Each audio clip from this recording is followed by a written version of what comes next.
Hola, soy el doctor Raúl Castilla, neurólogo de medicina familiar, y hoy les voy a hablar sobre lo que es la diabetes mellitus tipo 2 en el primer nivel de tensión, basado en la guía de práctica clínica del IMSS 718.14. Vamos a comenzar hablando sobre los aspectos generales de la diabetes mellitus tipo 2. Bueno, sabemos que la diabetes mellitus es un grupo heterogéneo de trastornos que se caracterizan por concentraciones elevadas de glucosa en sangre. Existen factores de riesgo muy importantes como son el sobrepeso y la obesidad, que se asocian con una falta de inactividad física y alimentación inadecuada. Según a nivel mundial se estima que existen 170 millones de personas afectadas por la diabetes mellitus, el cual se duplicaría para el año 2030. En nuestro país se estima que de 6.8 millones de afectados aumentará a 11.9 millones con un incremento de un 175%. Esto se debe porque la diabetes mellitus se considera un problema de salud pública a nivel mundial. ¿Sí? Y esto se debe a varios factores como es el crecimiento de la población, el envejecimiento de la población, la diabetes es más común en personas mayores, la urbanización asociada a cambios alimentarios y de un estilo de vida más sedentario, y lo que es la epidemia de obesidad, derivada de mayor prosperidad y reducción de la actividad física. La Organización Mundial de la Salud reporta que más del 80% de las muertes por diabetes se registran en países de ingresos bajos y medios, y casi la mitad de estas muertes corresponden a personas de menos de 70 años y un 55% mujeres. La OMS prevé que las muertes por diabetes se multipliquen por 2 entre 2005 y el 2030. ¿Qué va a ayudar a esto? La alimentación saludable, la actividad física regular, el mantenimiento de un peso corporal normal y evitar el consumo de tabaco pueden prevenir la diabetes tipo 2 o retrasar su aparición. La diabetes mellitus es la principal causa de muerte a nivel nacional. La tasa de mortalidad es del 3% cada año. La diabetes mellitus consume entre 4.7% y 6.5% del presupuesto para la atención de la salud. Tenemos como objetivos en esta guía de práctica clínica establecer criterios estandarizados para el tratamiento de la enfermedad y la detección oportuna y manejo de las complicaciones, así como estandarizar los procesos de organización de la atención del paciente diabético. Tenemos como definición a la diabetes mellitus tipo 2 como un trastorno que se caracteriza por concentraciones elevadas de glucosa en sangre debido a la deficiencia en la producción o acción de la insulina. La prediabetes se considera a la glucosa anormal de ayuno a la intolerancia a la glucosa, ya sea de manera aislada o combinados. ¿Qué es la glucosa normal de ayuno? Se refiere al hallazgo de concentraciones de glucosa en ayuno por arriba del valor normal, que es mayor de 100 miligramos por decilitro, pero por debajo del valor necesario para diagnosticar la diabetes, menos de 126 miligramos por decilitro. Continuando con las definiciones, tenemos que la glucosa postprandial es la presencia de la concentración de glucosa capilar 2 horas después de la ingesta de alimentos. Inicia desde el momento de ingerir el primer bocado y si el valor es mayor de 140 miligramos por decilitro. Tenemos la intolerancia a la glucosa, que es el hallazgo de la concentración elevada de la glucosa plasmática 2 horas después de tomar una carga de 75 gramos de glucosa por arriba del valor normal, que es mayor de 140 miligramos por decilitro, pero por debajo del valor necesario para diagnosticar diabetes, menos de 200 miligramos por decilitro. Clasificación etiológica de la diabetes mellitus. La podemos clasificar en 4 tipos.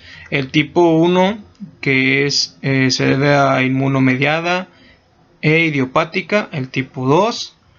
El tipo 3, que si es debida a otros tipos específicos, como son el defecto genético en la función de las células B, defectos genéticos de la acción de la insulina, enfermedades del páncreas exócrino, endocrinopatías, inducidas por tóxicos o agentes químicos, por infecciones, formas no comunes de diabetes inmunomediata, otros síndromes genéticos asociados ocasionalmente con diabetes, y tenemos el cuarto tipo, que es diabetes mellitus gestacional. Diagnóstico de diabetes mellitus tipo 2. ¿En quiénes debemos hacer pruebas para la detección de diabetes? Bueno, en adultos con sobrepeso, con un índice de masa corporal mayor de 25 kilogramos por metro cuadrado, con uno o más de los factores de riesgo, como es familiar de primer grado en diabetes, origen étnico o raza de alto riesgo, antecedentes de enfermedad cardiovascular, hipertensión, nivel de colesterol HDL menos de 35 miligramos por decilitro o triglicéridos mayor de 250, mujeres con síndrome ovárico poliquístico, inactividad física o otras condiciones clínicas asociadas a resistencia a la insulina, por ejemplo, obesidad severa o acantosis nigrans. También en pacientes con prediabetes deben ser evaluados anualmente. Mujeres con diabetes gestacional deben ser evaluadas por lo menos cada 3 años de por vida. Para el resto de pacientes la evaluación debe comenzar a los 45 años. Si los resultados son normales, los exámenes se deberán repetir cada 3 años. Criterios de prediabetes. Bueno, tenemos una glucosa plasmática en ayuno de 100 a 125 miligramos por decilitro, o una glucosa plasmática de 140 a 199 miligramos por decilitro a las 2 horas, de una curva de tolerancia a la glucosa con 75 gramos, o una hemoglobina glucosilada de 5.7 a 6.4%. Para los criterios de diagnóstico de diabetes mellitus tenemos una glucosa plasmática en ayuno de 8 horas mayor de 126 miligramos del decilitro, o una glucosa plasmática mayor de 200 miligramos a las 2 horas de la curva de tolerancia a la glucosa con 75 gramos. También una hemoglobina glucosilada de mayor de 6.5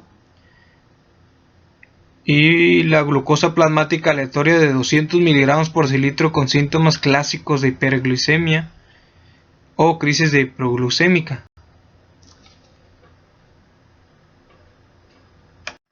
Tratamiento de la diabetes mellitus tipo 2. Hay tratamiento no farmacológico, como es la educación diabetológica y actividad física, y tratamiento farmacológico, que es a base de hipoglucemiantes orales e insulina. Tratamiento no farmacológico. El autocuidado de la diabetes, tanto de la educación y apoyo, van a marcar una pauta importante para la mejora del paciente. La educación diabetológica incluye alimentación, ejercicio, apoyo psicosocial, tratamiento, automonitoreo de glucosa y lo que son las complicaciones. La educación en diabetes, que fomenta el autocuidado, mejora el control glucémico, las cifras de presión arterial, así como el control de peso y la calidad de vida. Las intervenciones estructuradas de actividad física y la alimentación adecuada en las personas con prediabetes disminuyen el riesgo de desarrollar diabetes, así como modificando el estilo de vida con dieta hipocalórica, baja en grasas, como dijimos, el ejercicio físico y un programa de sesiones educativas es más efectivo que la metformina en la prevención de diabetes. El aspecto psicosocial en el paciente diabético debe ser parte del manejo. Debe investigarse depresión, ansiedad, desórdenes de alimentación y trastornos cognitivos y considerar valoración especializada. El automonitoreo en pacientes con diabetes tipo 2 es útil como una guía para informar sobre el conocimiento y el manejo de las hipoglucemias, control glucémico después de cambiar medicamentos o estilo de vida, y monitoreo de cambios durante enfermedades interrecurrentes o práctica de ejercicio. Las complicaciones, pues esta educación diabetológica va a ayudar a prevenir que el paciente padezca complicaciones como son la retinopatía diabética, la nefropatía diabética, la neuropatía diabética, así como pacientes ya con enfermedades más severas como es el pie diabético. Índice glucémico de alimentos. Las dietas basadas en alimentos con bajo índice glucémico muestran una tendencia favorable en el control de la glucosa, así como una pérdida del 5 al 10% en el peso corporal, mejora la sensibilidad a la insulina, control glucémico, presión arterial, dislipidemias y el riesgo cardiovascular. Los alimentos con un índice glucémico alto, como el azúcar, la miel, la mermelada, las golosinas, jugo de frutas, puré de papa, pan blanco, arroz blanco, pasas de uva, helado, cereales azucarados, sandía, fideo de arroz. Estos alimentos van a tener una mayor índice de glucosa y dentro de lo que cabe están contraindicados o están para darle una menos cantidad al paciente diabético descontrolado. El índice glucémico medio, como las papas fritas, cereales para el desayuno, banana, arroz integral, avena, pan integral, uva, pastas cocidas al dente. Estos alimentos pueden estar también controlados, dar una cierta porción, pero eso ya lo veríamos también en la cuestión de la nutrición del paciente y de los cuidados que él tenga aparte de la nutrición. Pero es fundamental que conozca el índice glucémico de alimentos para estandarizar o para valorar qué alimentos puede comer el paciente y qué alimentos no puede comer. Los que sí los puede comer en ciertas cantidades también, ¿verdad? Pero un poco más sin tanto problema, pues puede ser los de índice glucémico bajo, como son frutos secos, legumbres, pera, kiwi, manzana, verduras de hojas verdes, tomate, zanahoria cruda, berenjena. Todos estos alimentos pues sí los tienen un índice glucémico bajo y por lo tanto son más favorables para el paciente diabético. La actividad física en pacientes diabetes tipo 2 ha ayudado bastante en cuanto al control de la glicemia. Antes de iniciar un programa de actividad física es importante evaluar la condición física del paciente, que pudiera contraindicar cierto tipo de ejercicio por el riesgo de enfermedades cardiovasculares. Un programa de ejercicio físico de intensidad aeróbica y anaeróbica son eficaces para mejorar el control glucémico. Marca que hay una reducción de la hemoglobina glucosilada del 6%, mejoran una resistencia a la insulina y los niveles de triglicéridos. En la actividad física tenemos ventajas fisiológicas inmediatas y ventajas fisiológicas a largo plazo. Las ventajas fisiológicas inmediatas, eso es, en pacientes diabéticos va a haber un aumento en la captación muscular de glucosa balanceada con producción hepática de glucosa. También va a haber una mayor intensidad de actividad física y mayor utilización de carbohidratos. Va a haber un aumento de la captación de glucosa por el músculo. Y la actividad física de resistencia disminuye la glucosa en las primeras 24 horas. Otra de las ventajas es la combinación de ejercicio aeróbico y resistencia es más efectivo en mejorar el control glucémico que por separado. Y hay una mejora en la acción sistémica de la insulina de 2 a 72 horas. En cuanto a las ventajas fisiológicas a largo plazo de la actividad física, tenemos el mantenimiento de la acción de la insulina, control de la glucosa, oxidación de las grasas y almacenamiento en el músculo. El ejercicio de resistencia incrementa la masa muscular músculo-esquelética. También va a haber una respuesta de lípidos séricos a la actividad física. Resulta en una pequeña disminución del LDL, del colesterol, sin cambios en el HDL, el colesterol o triglicéridos. Y si la actividad física se acompaña de pérdida de peso, es más efectiva en mejorar las dislipidemias. También mejora la presión sistólica más que la diastólica. Hay mayor actividad física, menor riesgo de mortalidad por cualquier causa, incluyendo cardiovascular. Hay mejores resultados de pérdida de peso al realizar más de 60 minutos al día de actividad física. Mejores resultados con el ejercicio monitorizado por otra persona. Y la actividad física como tal mejora la depresión. La cirugía bariátrica, la cirugía bariátrica es una alternativa terapéutica para pacientes obesos, mórbidos, con diabetes tipo 2 y un índice de masa corporal mayor de 35 kilogramos por metro cuadrado. Va a haber criterios para la cirugía bariátrica, ¿verdad? Es de edad de 15 a 60 años, diabetes de menos de 10 años de evolución, mala respuesta al tratamiento médico de la obesidad y de la diabetes, paciente informado, psicológicamente estable y comprometido con el tratamiento. Estos son los criterios para realizar una cirugía bariátrica. En cuanto al tratamiento farmacológico, tenemos en primera instancia los hipoglucemiantes orales. Tenemos el grupo de las sulfonilureas, que su principal mecanismo de acción es el incremento de secreción pancreática de insulina, y su principal indicación es la diabetes mellitus tipo 2 de reciente diagnóstico sin sobrepeso. No se recomienda su uso en casos de embarazo, insuficiencia renal o insuficiencia hepática o diabetes mellitus tipo 1, y tiene un efecto en la hemoglobina glucosilada con una disminución del 1 al 2%. En el efecto en peso, pues hay aumento de peso en pacientes que se les administra sulfonilureas. En el segundo grupo tenemos las biguanidas. Estas, su principal mecanismo de acción es la disminución de la producción hepática de glucosa.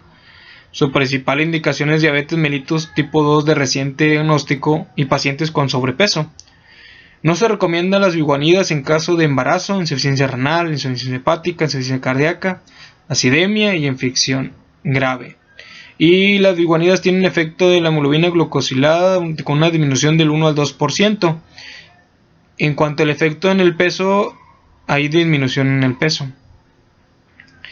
En el tercer grupo tenemos las glitinidas. Estas, su principal mecanismo de acción es el incremento de secreción pancreática de insulina. Principal indicación: hiperglucemia postprandial e hiperglucemia con una enfermedad renal crónica de estadio 4 y 5. Las glitinidas no se recomiendan su uso en casos de embarazo, insuficiencia cardíaca y diabetes mellitus tipo 1. Tiene un efecto en la hemoglobina glucosilada con una disminución del 0.5 a 1.5% y va a haber incremento en el peso. En el cuarto grupo tenemos a las tiazolidinoínas. Ahí el principal mecanismo es el incremento de la captación de glucosa en el músculo estriado. Principal indicación, pues diabetes tipo 2 con falla a sulfonilureas y biguanidas. No se recomienda su uso en casos de embarazo, retención hídrica, insuficiencia hepática, insuficiencia cardíaca, anemia, diabetes mellitus tipo 1. Y su efecto en la hemoglobina glucosilada tiene una disminución del 0.5 a 1.4%. En cuanto al peso, pues va a haber un incremento en el peso. En el grupo 5 de los procedimientos tenemos los inhibidores del alfa-glucosidasa intestinal. Su principal mecanismo de acción es la disminución de la absorción intestinal de glucosa. Principal indicación: diabetes mellitus con falla de sulfonilureas y biguanidas, y también en la hiperglucemia postprandial. No se recomienda su uso en casos de una absorción intestinal deficiente, enfermedad inflamatoria intestinal o insuficiencia hepática. Tenemos que tiene un efecto en la hemoglobina glucosilada con una disminución del 0.5 al 0.8% y su efecto en el peso es neutro. En el grupo 6 tenemos las incretinas y análogos de la milina. Su principal mecanismo de acción es el incremento de la secreción de insulina, disminución de la producción hepática de glucosa, retardo en vaciamiento gástrico. Y como principal indicación tenemos que hay una que se administra o se le proporciona al paciente cuando hay una falla biguanidas cuando hay una hiperglucemia postprandial, y puede definirse otras indicaciones como tal. No se recomienda su uso en casos de embarazo, insuficiencia renal, insuficiencia hepática, diabetes mellitus tipo 1. En cuanto a su efecto en hemoglobina glucosilada, tenemos una disminución del 0.5 al 1%, y tenemos un efecto en el peso con una disminución del peso, o también puede ser que se mantenga neutra y que no haya una disminución como tal. Eso es en cuanto a los tratamientos farmacológicos, en cuanto a las hipoglucemiantes orales. Cabe mencionar que el esquema de tratamiento farmacológico elegido debe ser individualizado, teniendo en cuenta el grado de hiperglucemia, las propiedades de las hipoglucemiantes orales, así como de la insulina, los efectos secundarios, contraindicaciones, los riesgos de hipoglucemia, presencia de complicaciones de la diabetes, comorbilidad, y también tomar muy en cuenta la preferencia del paciente. En cuanto a las características de la insulina, tenemos varios tipos de insulina. La insulina ultra rápida, este tiene un inicio de 5 a 15 minutos y un pico máximo de 30 a 90 minutos, con una duración efectiva de menos de 5 horas. Los análogos de acción corta como Lispro, Aspártica, estos tienen un inicio de 15 a 25 minutos, un pico máximo de 1 a 1.5 horas y una duración efectiva de 3 a 4.5. La insulina rápida tiene un inicio de 30 a 60 minutos, un pico máximo de 2 a 3 horas y una duración efectiva de 5 a 8 horas.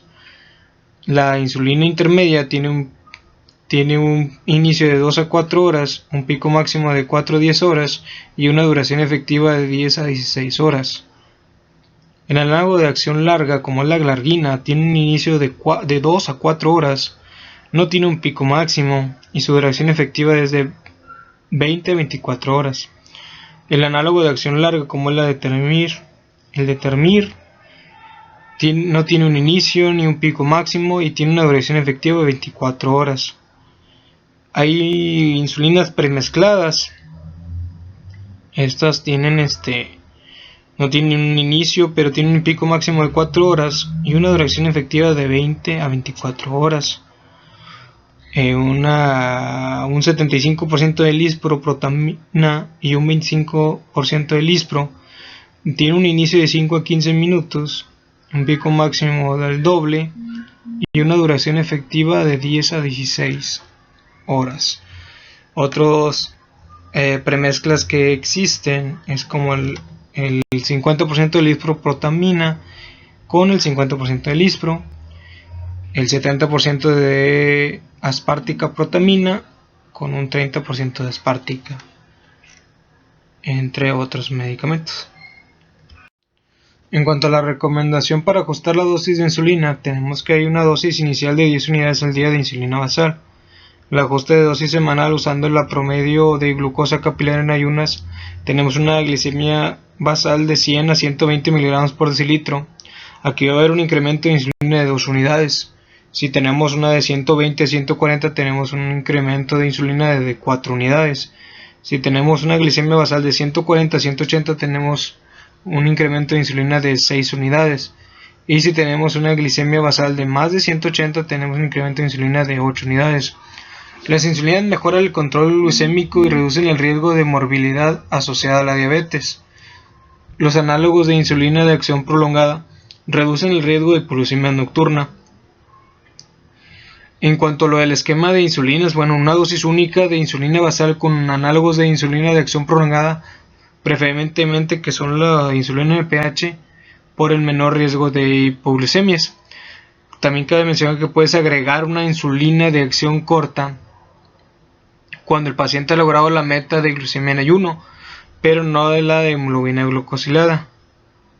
En cuanto la insulina esté indicada para el control de hiperglucemia postprandial, hay que utilizar análogos de la insulina de acción rápida, preferentemente que los de la insulina de humana regular.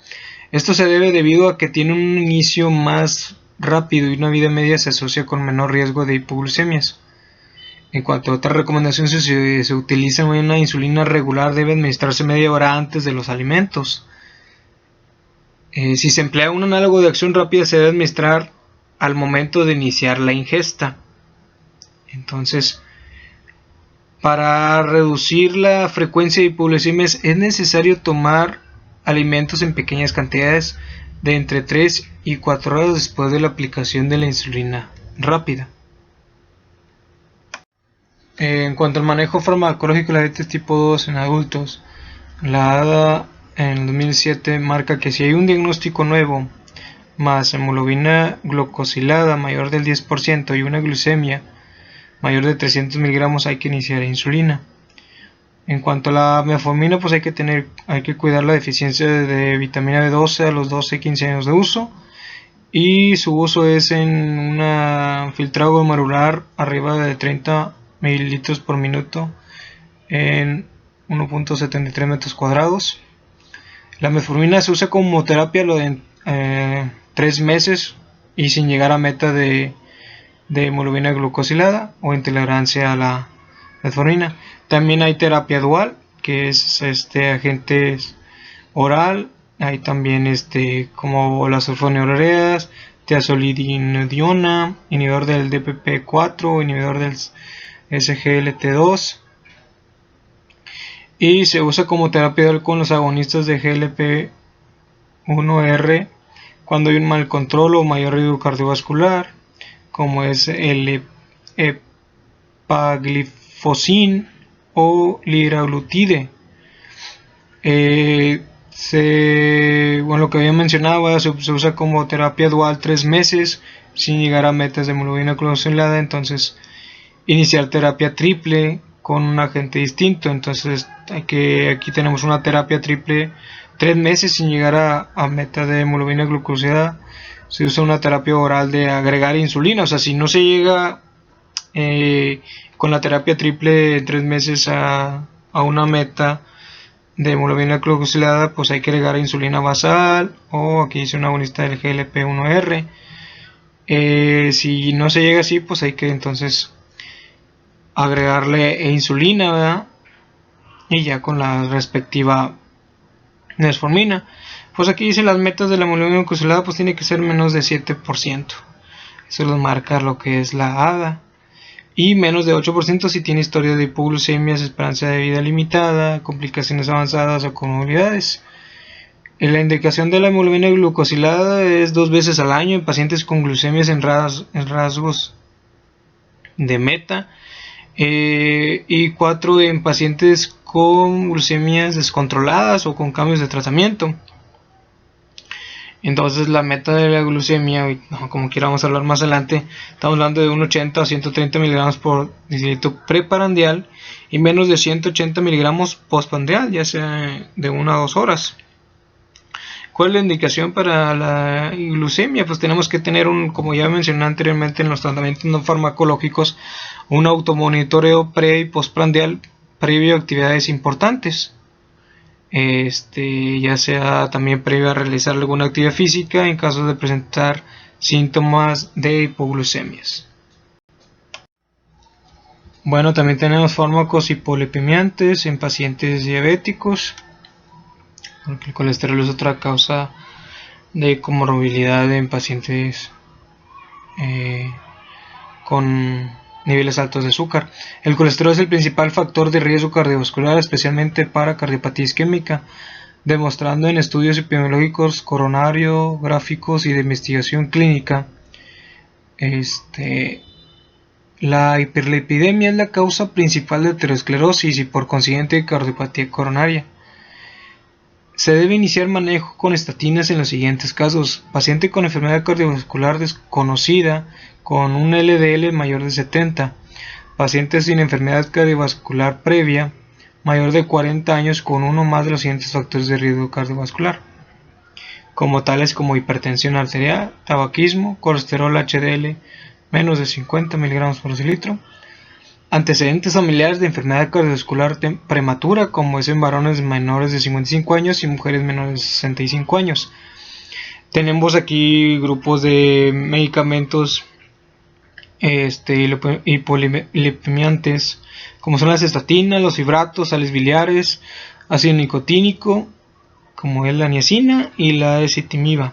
En cuanto a las estatinas, pues tenemos el fármaco la fluvastatina de 40 miligramos. Hay un efecto de LDL hasta 23%, una reducción de LDL hasta un 23%. Lovastatina de un 40%, tenemos una reducción del LDL de un 31%. Pravastatina, dosis máxima de 40 miligramos con un LDL hasta 34% y un aumento del HDL hasta un 6%. La simvastatina, una dosis máxima de 80 miligramos con un LDL, con una disminución del LDL de hasta 47%, con un aumento del HDL hasta un 10% y una disminución de los triglicéridos hasta un 23%.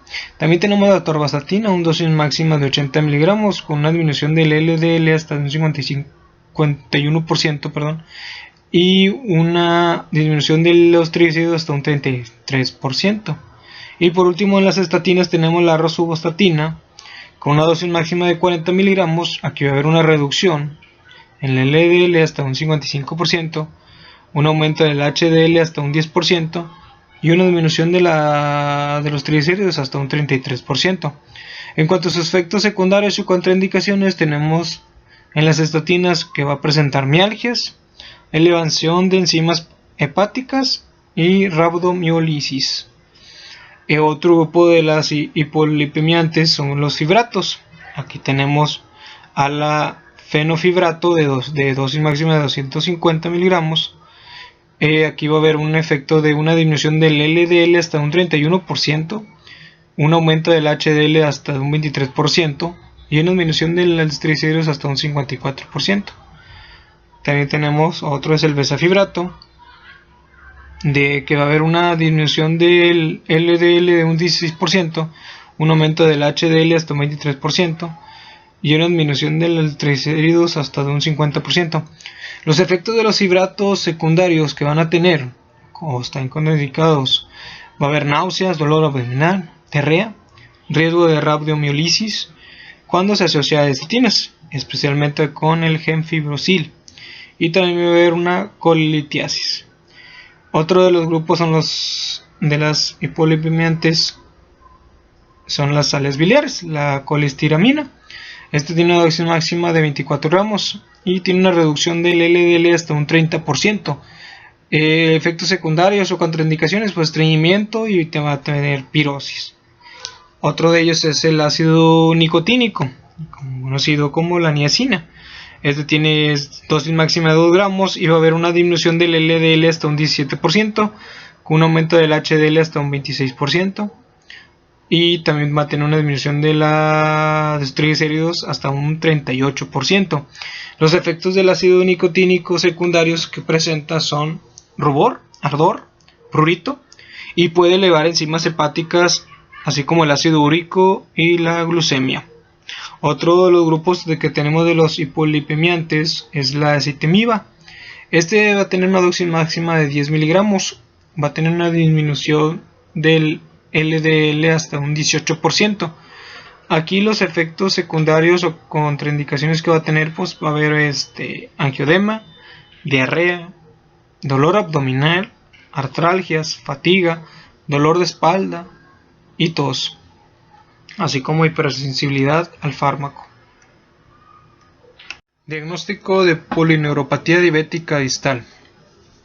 Para determinar la pérdida de sensibilidad protectora es adecuada la exploración con monofilamento de nylon de 10 en 4 puntos distales plantares, considerándose positiva la pérdida de sensibilidad en al menos uno de ellos. Aquí vamos a tener lo que es la exploración del pie en monofilamentos.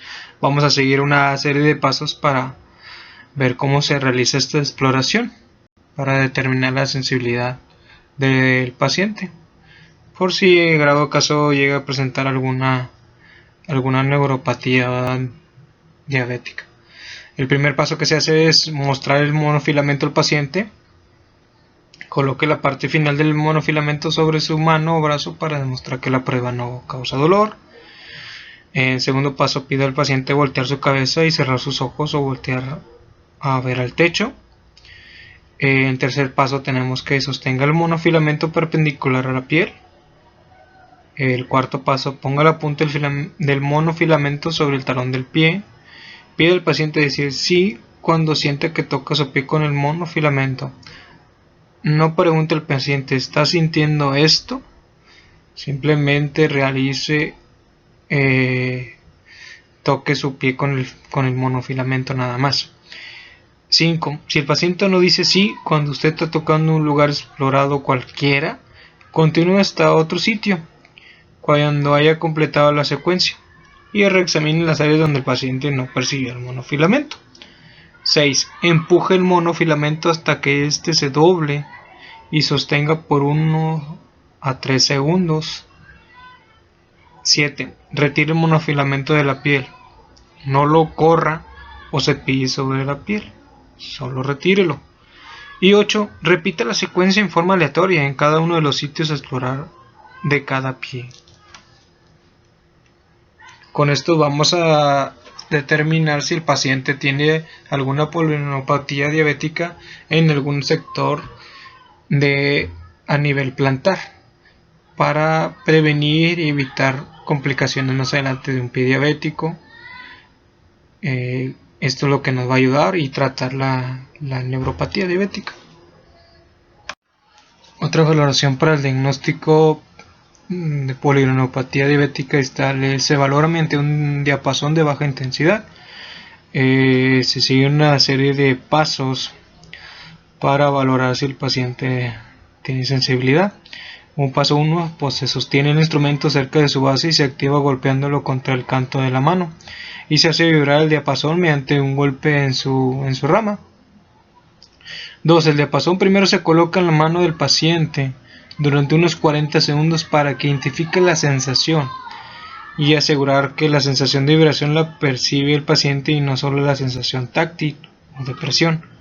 Tercer paso, paciente con los ojos cerrados ponga la base del mango del diapasón en la prominencia ósea de la articulación interfalángica distal sobre el dorso del dedo grueso cercano a la uña.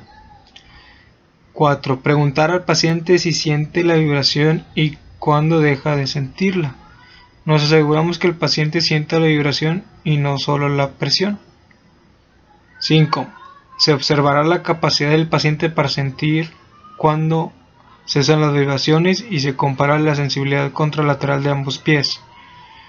6. Pide al paciente que le dirá cuando el estímulo de vibración se detiene, y si el explorador puede percibir la vibración cuando el paciente ya no la siente, ello indica una pérdida de la sensibilidad. 7. Puede aplicarse el diapasón unas veces vibrando y otras veces no, y el paciente debe identificar cuándo vibra y cuándo no. 8. Repita este procedimiento otra vez en el mismo pie y luego 2 veces en el otro pie en forma arrítmica, lo que el paciente no prevé que el estímulo se va a aplicar. 9. Para hacer más objetiva la prueba, detener de forma ocasional el diapasón de forma prematura para asegurarse de que el paciente responda con precisión. 10. Debido a que con la edad es normal que disminuya el sentido vibratorio, buscar si hay asimetrías de derecha a izquierda, ¿sí? Para ver la pérdida de sensibilidad unilateral tiene mayor significado que la pérdida bilateral difusa también puede ser una causa de polineuropatía periférica. Y 11. Se debe iniciar en la articulación más distal, y el orden para realizar la prueba en la extremidad inferior es articulación interfalángica del dedo gordo del pie, tobillo, rodilla y luego cresta ilíaca, así sucesivamente, para determinar la sensibilidad del miembro inferior del paciente diabético. Para esta prueba, pues para determinar la sensibilidad del paciente o diagnosticar una neuropatía diabética.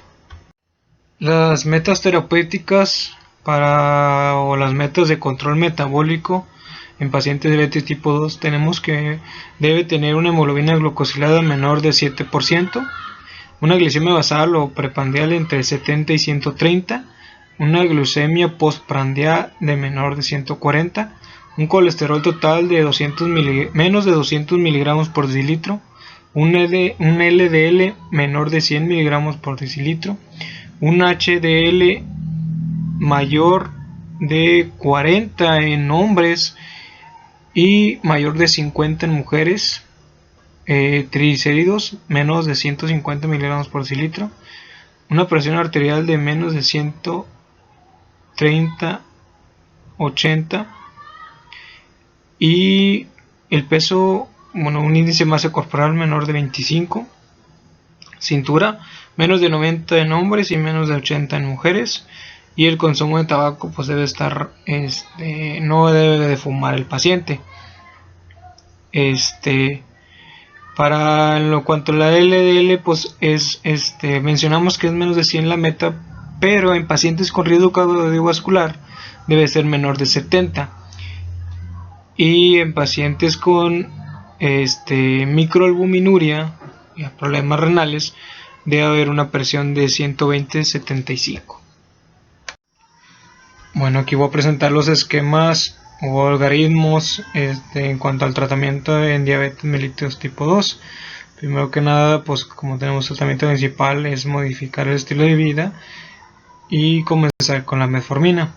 Si presenta un control glucémico con una hemoglobina glucosilada mayor de 7 o una glucosa plasmática mayor de 130, si no presenta nada de esto, pues hay que continuar con modificación del estilo de vida, vigilar la adherencia al tratamiento y seguimiento con hemoglobina glucosilada cada 6 meses.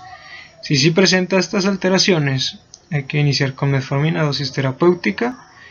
Si existiera alguna intolerancia a la metformina o contraindicación, pues se daría sulfonilureas, tiazolidonidinas, algún otro hipoglucemiante se daría en vez de la metformina, pero las guías de práctica marcan que si hay una intolerancia se puede reducir la dosis, porque al principio van a tener cuestiones gastrointestinales y después hay que volver a aumentar la dosis y va a tener una mejor tolerancia. Si la hemoglobina glucosilada sigue igual, mayor de 7%, y la glucosa plasmática está aumentada, pues hay que entrar o comenzar con, si es así, pues tener una metformina con doble terapia oral, de más unas sulfonilureas o insulina basal. Si no es así, pues continuar con modificaciones de estilo de vida. Si tenemos una hemoglobina glucosilada mayor de 7 y una glucosa plasmática elevada, pues igual continuar con lo que es insulina basal más metformina o sulfonilureas, o lo que es metformina más la triple terapia oral. Si está bien de la hemoglobina glucosilada, pues igual continuar con la modificación del estilo de vida. Si tenemos una hemoglobina glucosilada mayor de 7 y una glucosa plasmática descontrolada, pues igual metformina más insulinoterapia. Y ya si no hay un control a la tercera vez, pues se envía a segundo nivel. Si está controlada, pues continuar con modificaciones del estilo de vida y vigilar la adherencia al tratamiento. Aquí durante el ajuste del tratamiento, pues descartar infecciones agregadas como genitourinarias, bucal, piel, anexos, verificar adherencias, estilo de vida y farmacológicas.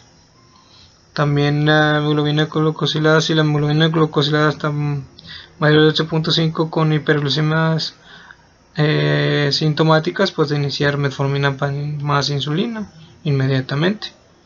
Entonces, esto es en cuanto al esquema de tratamiento de diabetes mellitus tipo 2. En cuanto al esquema para el manejo de insulina en diabetes mellitus tipo 2, tenemos a un paciente con diabetes mellitus tipo 2 sin metas de control a pesar de terapia oral, o sea que ya no falló la terapia oral, con una hemoglobina glucosilada mayor de 7 y una glucosa plasmática mayor de 130, pues comenzar con insulina basal, ya sea análogos de insulina de acción prolongada, nocturna, o insulina NPH como monoterapia en 2 dosis. Después de esto hay que medir la glucemia capilar o glucosa plasmática en ayuno, y hay que empezar a ajustar dosis de insulina hasta alcanzar la meta. Ya habíamos mencionado los cuadros de las metas y los cuadros también del ajuste de dosis, que íbamos a comenzar con 10 unidades. Entonces tenemos si la hemoglobina de glucosidad mayor de 7 y una glucosa plasmática mayor de 130. No tenemos esta hemoglobina ni esta glucosa plasmática, pues hay que continuar con modificación de estilo de vida, vigilar la adherencia al tratamiento y seguimiento con hemoglobina glucosidad cada 6 meses. Si sí presenta hemoglobina glucosidad mayor de 7 y una glucosa plasmática en ayuno mayor de 130, pues hay que ajustar la dosis de insulina hasta alcanzar la meta. Si se logró, si se mantiene eso, pues hay que continuar con modificaciones del estilo de vida. Si continúa igual con la hemoglobina glucosilada alta y la glucosa plasmática alta, hay que considerar comorbilidades, verificar adherencia al medicamento o la metformina y el medicamento farmacológico en este caso. Y también hay que descartar alguna infección genitourinaria, bucal, de piel o anexos. ¿Sí? Va a haber un manejo en el tratamiento para estas cuestiones secundarias, vamos a decirlo, para erradicar o controlar el azúcar. Si continúa igual con una hemoglobina elevada, con una glucosa plasmática en ayuno, hay que usar insulinoterapia intensiva, que ya estamos hablando de una o ya dos insulinas para el tratamiento, y enviarlo a segundo nivel. Y si hay un control ya de esto, pues ahora sí que continuar con la modificación de estilo de vida, vigilar adherencias al tratamiento y un seguimiento cada 6 meses de la hemoglobina glucosilada. En cuanto al esquema de tratamiento de hipertensión arterial sistémica, tenemos que la medición de la presión arterial debe ser en cada consulta. Si no hay sin diagnóstico previo de hipertensión, se detecta presión arterial de 130/80, hay que confirmar el diagnóstico, ¿verdad? Si no se confirma el diagnóstico, pues seguir con un estilo de vida saludable y seguimiento mensual en consulta. Si sí, pues clasificar la hipertensión e iniciar tratamiento. Esto es en cuanto a iniciar tratamiento y ver las etapas, ¿verdad? Ya sea una hipertensión arterial de primera etapa, pues si es arterial de primera etapa, pues hay que modificar el estilo de vida y revalorar cada mes. Si se controla, pues seguir con un estilo de vida saludable e iniciar tratamiento farmacológico. Y si no hay control, pues hay que seguir con el estilo de vida y iniciar tratamiento farmacológico. Si tenemos un control de la hipertensión arterial en la etapa 1, pues seguir con estilos de vida saludable y seguimiento mensual en consulta. En cuanto a pacientes con diagnóstico de hipertensión de 140 con 80 miligramos de mercurio, hay que ajustar la dosis progresivamente con citas mensuales hasta dosis máximas o efecto terapéutico. Aquí ya tenemos pacientes con hipertensión arterial grado o etapa 2 o etapa 3. Y los cambios de estilo de vida, aparte de que debemos administrar captopril de 25 miligramos cada 12 horas, enalapril 10 miligramos cada 12 horas, losartán 50 miligramos cada 24 o telmisartán de 40 miligramos cada 24. La TEA de 130 miligramos, o se disminuye la TEA a 130/60, pues seguir con estilos de vida saludable y seguir mensualmente en la consulta. Si la TEA no disminuye, entonces hay que agregar medicamentos como son la furosemide de 40 miligramos cada 24 horas o la hidroclorotiazida de 25 miligramos por cada 24 horas. Si se controló la TEA menor de 130 con 60, seguir con estilos de vida saludable y seguir con seguimiento mensual en consulta. Si no, pues pasaría a una etapa 3 persistente y hay que ajustar medicamento o tratamiento farmacológico. Hay que incrementar la dosis, incrementar el número de fármacos, o sea, triple esquema, vamos a decirlo, una dosis terapéutica, y hay que revalorar cada mes. Ahí, si no hay una hipertensión controlada, ya estamos hablando de una lesión a órgano blanco y este sería una indicación para enviar a segundo nivel. Bueno, en el esquema de tratamiento de las dislipidemias, aquí el paciente con diabetes tipo 2, pues hay que realizar un perfil de lípidos que contengan qué es colesterol, LDL, HDL y triglicéridos, y clasificar el riesgo cardiovascular dependiendo los niveles de LDL, HDL y triglicéridos que contiene. Si tiene un riesgo bajo sería un HDL, un LDL menor de 100, un HDL mayor de 40 y triglicéridos menor de 150. Aquí continuar con medidas saludables, o vigilancia también, control glicémico, perfil de lípidos anuales, si tenemos un riesgo bajo, ¿verdad? En el riesgo intermedio o limítrofe tenemos una LDL de 100 a 129, un HDL menor de 40 y tenemos triglicéridos de 150 a 300. Aquí hay que valorar si hay una enfermedad coronaria o no.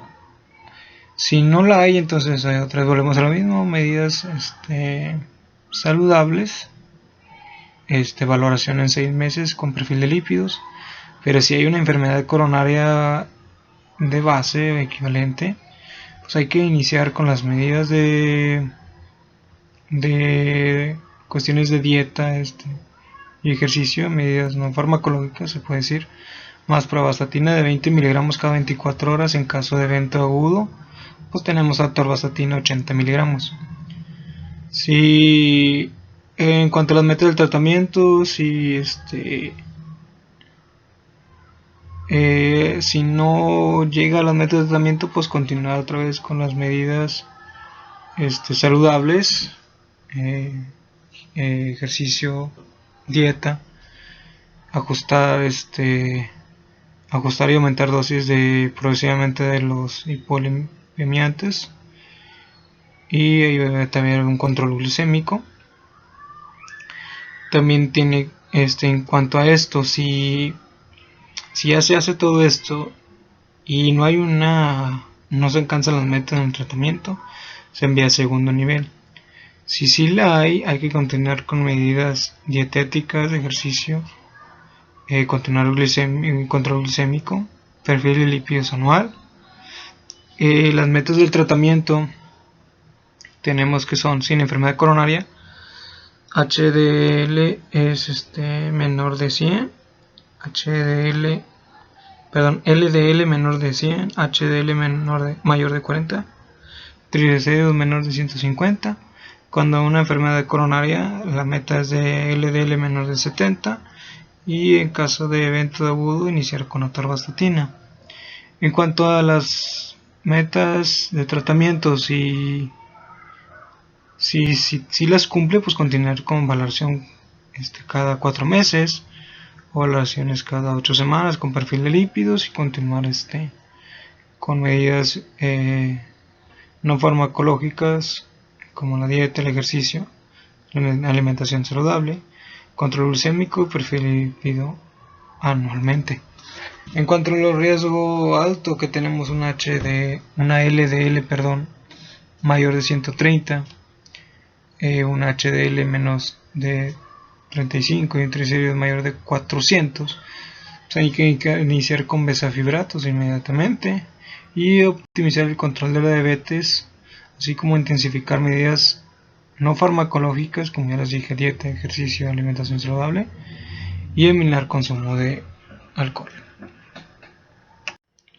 En cuanto a la atención estomatológica del paciente diabético, en este video vamos a presentar las diferentes etapas o los diferentes seguimiento que se le da al paciente diabético con alguna cuestión, con algún problema dental. En este caso va a haber 3 formas: un paciente con lesión odontogénica, paciente sin enfermedad bucodental y paciente con lesión periodontal. Paciente con lesión odontogénica, pues aquí hay que valorar o el tratamiento odontológico, y hay que checar también la extracción del órgano dentario, y también se va a revalorar el término del tratamiento y realizar una detección. Y por último, ver una cita de control en 6 meses. En pacientes sin enfermedad bucodental, pues hay que hacer una detección. Hay que dar una pastilla reveladora, y eso nos va a marcar que va a haber un acúmulo de placas dentobacterianas. Se hace una revaloración y al término del tratamiento realiza una detección. Y después se va a citar un control de 6 meses. Pacientes con lesión periodontal, pues aquí vamos a clasificar si es mínima o moderada. Si es mínima, valorar la extracción del órgano dentario y va a haber una revisión de encías. Si es moderada, pues valorar la extracción del órgano dentario y puede haber una cirugía gingival. En cuanto al área, puede haber un área pigmentada y un área no pigmentada. En el área pigmentada, pues es un tratamiento específico. En el área no pigmentada, pues hay que enseñar el refuerzo de la técnica del cepillado y el uso de hilo dental, así como debe haber una profilaxis, y en cuanto a eso va a haber una cita de control en 6 meses. En cuanto al organismo de pacientes con diabetes con neuropatía diabética, vamos a determinar aquí si hay una meta de control glucémico, en cuanto a si la hay o no la hay. Metas de control glucémico: cuando no, pues continúa con modificación del estilo de vida, alcanzar metas de control glucémico, identificar, tratar comorbilidades, ya sea como hipertensión, dislipidemias o suspender tabaquismo, y iniciar tratamiento con ácido tiótico. En cuanto si hay un control de la glucemia, entonces iniciar con tratamiento con un solo fármaco, ya sea antidepresivos tricíclicos o niveles selectivos de la recaptura de la serotonina o noradrenalina, así como antiepilépticos. Aquí hay que valorar después de esto un control del dolor, es del 50%, y la tolerancia. Si hay un control del dolor, entonces hay que mantener el esquema de tratamiento actual y cita en 4 semanas. Si no, hay que cambiar a otro mecanismo y utilizar solo uno de los siguientes, ya sea antiepilépticos, antidepresivos tricíclicos y niveles selectivos. En cuanto a estos medicamentos, si hay un control del 50% de tolerancia, pues mantener el esquema del tratamiento actual. Si no, si el dolor persiste, se asocia a depresión, se usa la duloxetina. Esa es la opción final. Si persiste el dolor y aparte se asocia a depresión. En cuanto al control del dolor, si se controla, pues mantener el esquema del tratamiento actual. Si no, se tiene que enviar a segundo nivel para combinación de medicamentos e inicio de agonistas opiáceos. Tratamiento farmacológico de la neuropatía diabética dolorosa, pues ya los dije, lo que es antidepresivos tricíclicos como la amitriptilina, imipramina, clomipramina, y niveles selectivos de la recaptura de serotonina o adrenalina como la duloxetina, venlafaxina, antiepilépticos como son la gabapentina, pregabalina, carbamazepina y oscarbamazepina. El algoritmo de identificación y diagnóstico y tratamiento del pie diabético. Aquí en paciente diabético, como en todo, hay que dar una revisión del paciente, ¿verdad? O sea, hay que revisar al paciente, hay que examinar los pies, la parte baja de las piernas, detectar factores de riesgo con prueba de sensibilidad, como ya lo habíamos mencionado, monofilamento o el diapasón, inspección buscando deformidades óseas, inspección del cuanto al calzado, palpación de los pulsos periféricos de los pies también. Por lo mismo de los monofilamentos y la diapasón, pues detección del pie, de las insensibilidad, si no tiene insensibilidad, detección de componente vascular, detección de componente ortopédico. Aquí nos preguntaremos si existe una úlcera en el pie. Si no existe, pues identificar los pacientes con un pie en riesgo, como neuropatía periférica, enfermedad vascular periférica, una historia previa de úlcera o amputación, deformidad en los pies. Igual si no hay vamos a decir, un riesgo de las patologías que mencionamos, el riesgo es bajo, pues una revisión clínica cada 3 a 6 meses. Y entrar en la cuestión de la autoexploración del pie, y tanto diaria, ¿verdad? De autoexploración del pie diaria del paciente. Si existen úlceras en el pie, pues hay que referirlo a segundo nivel. Hay que hacer una clasificación de Wagner. Aquí pues hay que ver la debridación de herida, iniciar antibiótico en casos de infección, curación frecuente con valoración por su médico, ¿verdad? Y así existe mejoría de cicatrización de la úlcera del pie. Si no, pues igual referirlo a segundo nivel. Si sí, pues hay que checar que es un riesgo alto ya cuando presentan alguna cuestión de úlceras en el pie diabético, ¿va? Hay que inspeccionar los pies del paciente cada 1 a 3 meses, intensificar educación en el autocuidado de pies y uñas, asegurar el acceso para la revisión periódica del pie a las personas con movilidad o discapacidad, y si tiene riesgo alto, pues hay que referirlo a segundo nivel para pues a mejor atención. Continuamos con los algoritmos. Aquí en cuanto a la identificación de microalbuminuria, bueno, en pacientes con diabetes tipo 2 hay que realizar como primer paso un examen general de orina y pues descartar la presencia de albuminuria más de 300 miligramos por decilitro. Si el paciente no presenta, pues buscar microalbuminuria, una unidad de medida de acuerdo a muestra de orina utilizada. Pues aquí valoramos una microalbuminuria que es de 30 a 299 miligramos por litro. Si no hay microalbuminuria, pues es repetir prueba anualmente, mantener control glucémico, identificar y tratar a factores de riesgo para el daño renal. Si hay microalbuminuria, pues repetir en 2 ocasiones si se utilizó tiras reactivas, cociente albúmina y creatinina. Si los valores de estos son entre 30 y 300 miligramos por decilitro en 2 de 3 muestras, si es así, pues es un diagnóstico de nefropatía incipiente. Si no, pues hay que repetir la muestra o la prueba anualmente y mantener control glucémico y metabólico, así como identificar y tratar factores de riesgo de daño renal. Entonces,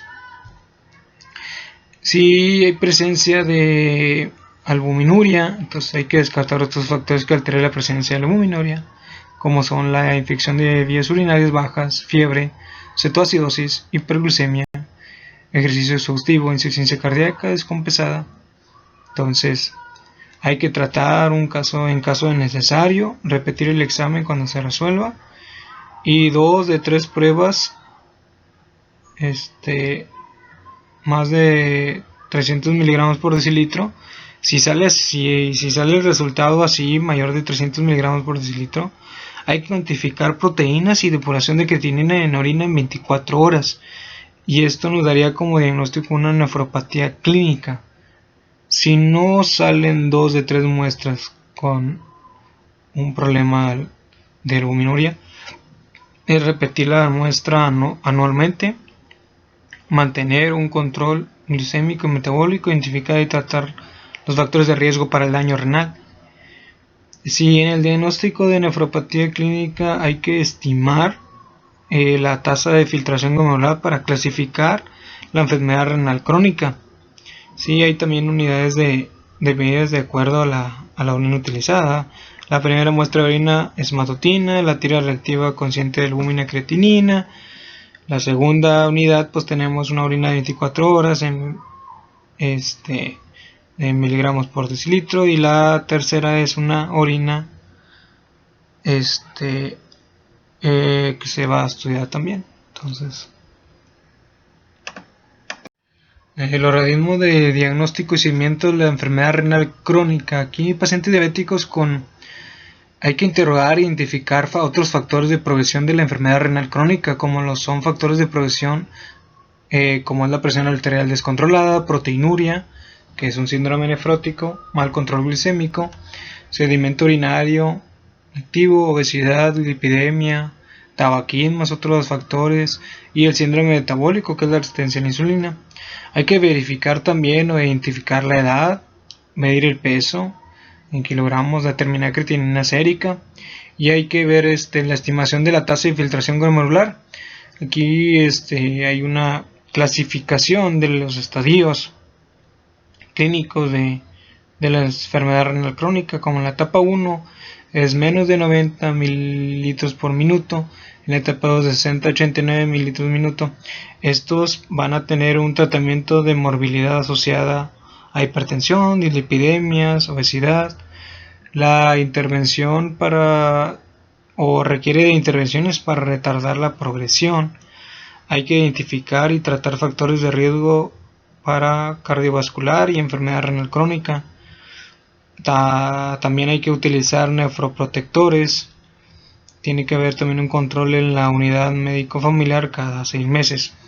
En cuanto al estadio 3, que es de 30 a 69 mililitros por minuto, hay que identificar y modificar factores de progresión, detectar complicaciones de la enfermedad renal crónica, utilizar nefroprotectores, ajustar fármacos de acuerdo a la tasa de filtración glomerular, evitar nefrotoxinas, incluyendo fármacos, evitar corregir descompensaciones agudas de la insuficiencia renal, como deshidratación, obstrucción urinaria, hipercalcemia. Tiene que haber también una revisión por el nefrólogo o médico internista una vez al año. En el estadio 4 o etapa 4, que vale de 15 a 29 mililitros por minuto de lo que es la tasa, estamos hablando de la tasa de filtración glomerular. Aquí hay que preparar para el tratamiento sustitutivo de función renal, ya sea diálisis peritoneal o hemodiálisis o trasplante renal. También tiene que haber un control individualizado de lo que es en su unidad, ¿verdad? Hay que ver también una revisión por el nefrólogo médico internista cada 1 a 3 meses. Y en la etapa 5, con una tasa de filtración glomerular menor de 15 mililitros por minuto, debe haber una revisión conjunta de médico familiar, nefrólogo y médico internista, y inicio oportuno de la terapia sustitutiva, como es la diálisis peritoneal, hemodiálisis o trasplante renal. En cuanto aquí el organismo de lo que es la evaluación de la función renal global en pacientes con diabetes tipo 2, a los 5 años del diagnóstico en la pubertad en diabetes tipo 1, hay que hacer una estimación del glomerular, así como identificar la albuminuria. Como mencionamos, en la etapa 1 y 2, que estamos hablando más de 60 mililitros minuto, va a haber una normoalbuminuria o una microalbuminuria. Aquí el médico familiar tiene que tener un control de tratamiento de enfermedades base, diabetes, hipertensión. También tiene que identificar y modificar factores de progresión y utilizar fármacos nefroprotectores como los YECAS o ARA2. También pruebas de función renal anual. En lo que es la etapa 3, que es de 30 a 59 mililitros por minuto, aquí va a haber microalbuminuria o macroalbuminuria. Aquí el médico familiar debe identificar, modificar los factores de progresión renal y cardiovascular, detectar complicaciones de la enfermedad renal crónica, continuar con la utilización de nefroprotectores y YECAS y ARA2 y una prueba de función renal a los 6 meses.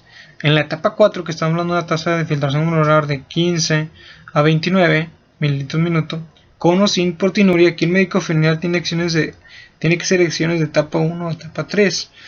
Aquí también tiene que incluir ya o mandar al nefrólogo o al médico internista, preparar el tratamiento sustitutivo, como ya dijimos, diálisis peritoneal, hemodiálisis o lo que es trasplante renal, y pruebas de función renal cada 3 meses. Ya en la etapa 5, que es menos de 15 mililitros minuto, lo de la tasa de filtración glomerular, pues debe haber una revisión conjunta de médico familiar y nefrólogo para iniciar una oportuna de terapia sustitutiva, diálisis peritoneal, hemodiálisis, trasplante renal.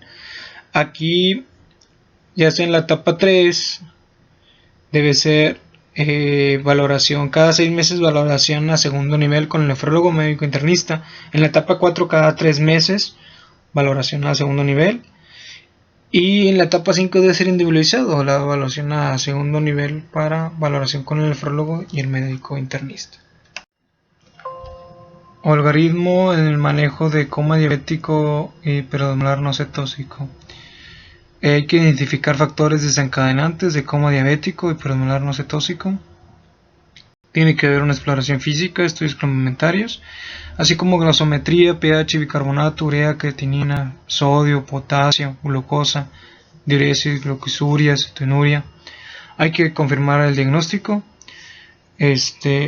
Una glicemia mayor de 600 mg por litro, una osmolaridad plasmática elevada, ausencia de cetosis y acidosis, deshidratación, disminución variable del nivel de conciencia.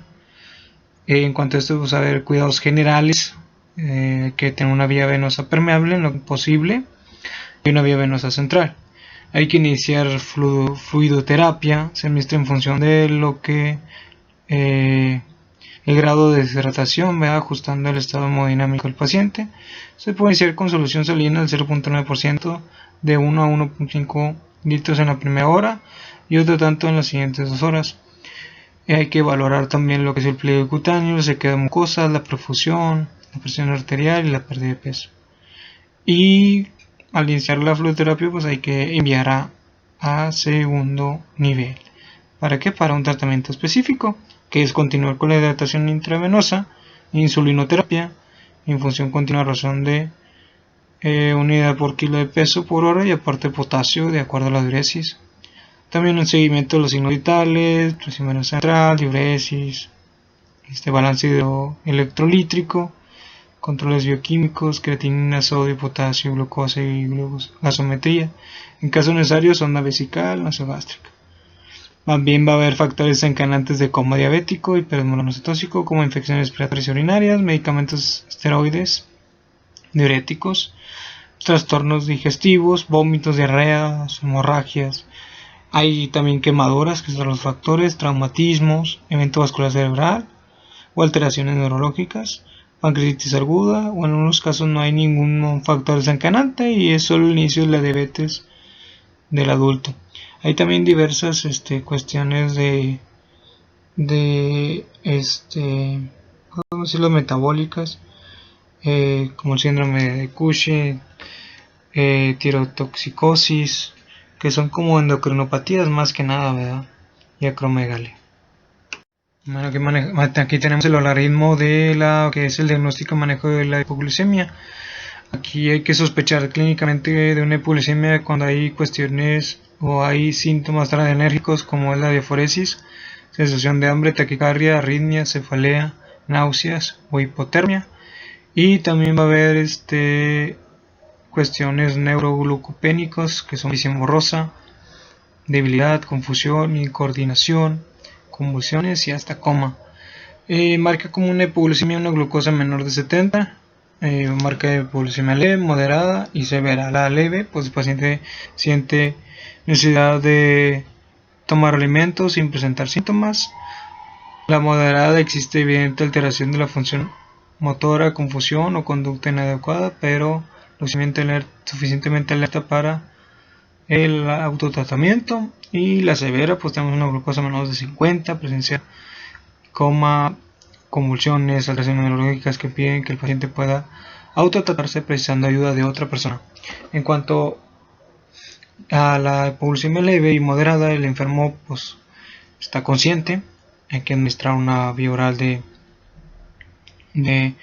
alrededor de 15 a 20 gramos de glucosa de absorción rápida, azúcar simple se puede decir, en 3 sobres de azúcar, 3 cucharaditas, o un vaso de bebida gaseosa, una cucharada sopera de miel o dulce, o 3 a 4 caramelos. Aquí hay que repetir la medición de la glucosa a los 15 minutos y pues valorar. Entonces, si la glucosa está mayor de 70, dar una colación rica en carbohidratos, y hay que checar si hay hipoglucemia remitida o indicar medidas de prevención en caso necesario de manejo farmacológico. Investigar causas de hipoglucemia, administración de sulfonilureas o insulina a dosis mayores, investigar la causa de por qué el paciente está así, alteraciones de los horarios de la comida, ingesta exagerada de alcohol, actividad física exagerada, metas de control inadecuadas en pacientes ancianos o con complicaciones crónicas, administración de medicamentos que potencialicen la acción de las hipoglucemiantes, de las sulfonilureas, enfermedades interrecurrentes o intercurrentes de vómito, diarrea e infección. En cuanto al paciente con hipoglucemia severa, aquí el enfermo está inconsciente, nublado, se niega a ingerir azúcar. Aquí pues se le va a administrar lo que es glucagon a 1 miligramo intramuscular subcutáneo de dosis única, o lo que es glucosa intravenosa, glucosa al 50%. Si persiste la sintomatología la hipoglucémica clínica o valores bajos de glucemia, a los 15 minutos por repetir la dosis intravenosa, y si no, pues enviar a segundo nivel. Cabe mencionar que si la hipoglucemia leve o moderada tras la administración de algún azúcar libre, después de los 15 minutos de repetir la glucosa, no eleva la glucosa, ya se determinaría como si fuera una hipoglucemia severa y se daría glucagon a 1 miligramo intramuscular subcutáneo dosis única, o lo que es la glucosa de 50 o 50% intravenosa. Y así seguiría el esquema de lo que es la hipoglucemia severa, y si no se mejora, por repetir otra vez la dosis intravenosa de glucosa y enviarlo a segundo nivel.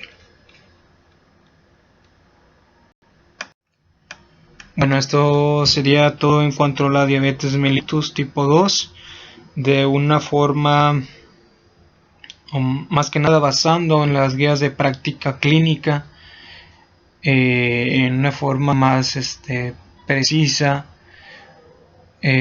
para tratar y diagnosticar a tiempo a nuestros pacientes, así como prevenir la enfermedad a base de tratamientos no farmacológicos como es la educación diabetológica, en cuanto también a actividad física o una dieta saludable.